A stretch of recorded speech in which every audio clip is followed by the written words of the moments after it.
আসসালামু আলাইকুম। এসএসসি 2025 তোমাদের জন্য সামনে যে হিসাব বিজ্ঞান পরীক্ষা 12টি অধ্যায় এখানে লেখা আছে।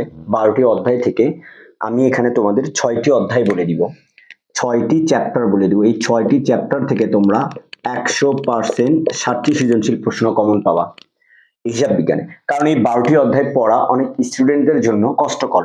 সো আমি এখান থেকে 12টি অধ্যায়ের ভিতরে 6টি অধ্যায় সিলেক্ট করে দিব। এই 6টি অধ্যায় কোনো স্টুডেন্ট পড়ে গেলে সে 60টি সৃজনশীল কমন পাবে। আমরা যদি একটু দেখি কোন অধ্যায়গুলো থেকে কয়টা করে সৃজনশীল আসতে পারে 12টি অধ্যায়ের ভিতরে। প্রথম অধ্যায় থেকে আমি সৃজনশীল ধরি নাই, দ্বিতীয় অধ্যায় থেকে একটা, এই অধ্যায় থেকে একটা, এই অধ্যায় থেকে একটা, এই অধ্যায় থেকে একটা, ষষ্ঠ থেকে একটা, এখান থেকে একটা, এখান থেকে একটা, এখান থেকে দুইটা, এখান থেকে একটা, এখান থেকে একটা, এখান থেকে শূন্য।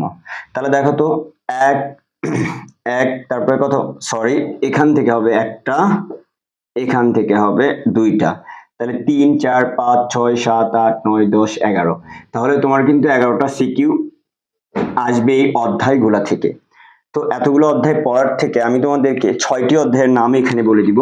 6টি অধ্যায় থেকে তোমরা 60টি সৃজনশীল কমন পাবা। আমি যদি এখানে দেখি দ্বিতীয় অধ্যায়, এই যে একটু খেয়াল করো, এই যে দ্বিতীয় অধ্যায় থেকে সৃজনশীল একটি 100% আসবে, মার্ক করে দিলাম। তারপর চতুর্থ অধ্যায় থেকে এখান থেকে একটি, তারপর তোমরা পাইতেছো পঞ্চম অধ্যায় থেকে এখান থেকে, তারপরে পড়বা তোমরা 8 অধ্যায় এখান থেকে, 9 অধ্যায় এই অধ্যায়, 10 অধ্যায় দুইটা, তাহলে 7টা সৃজনশীল। দেখো এখানে একটু যদি খেয়াল করো তাহলে বুঝতে পারবো।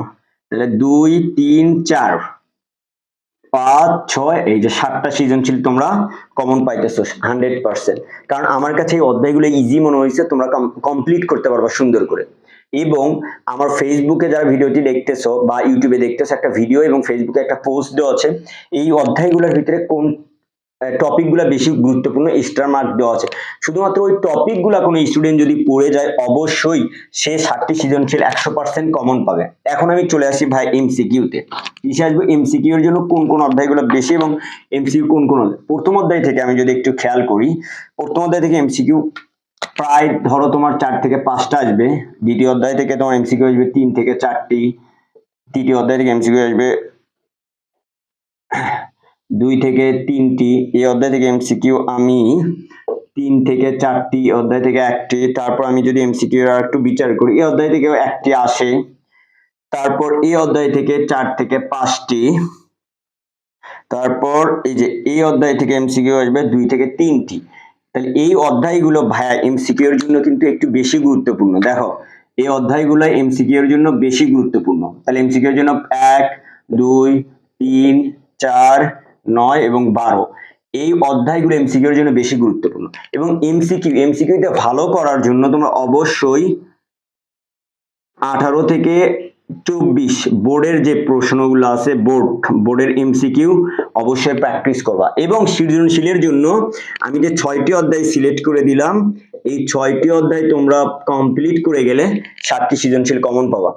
এবং তোমাদের তো পরীক্ষা শেষ, তোমার ইন্টারমিডিয়েটের অনেক আপডেট পেতে এবং ভর্তি সংক্রান্ত এবং তোমার হোল একাডেমিক লাইফের জন্য আমাদের পেজে অথবা চ্যানেলে তোমরা সাজেশন পেয়ে যাচ্ছ, গাইডলাইন, সব ধরনের ভিডিও এবং পোস্ট পেয়ে যাও।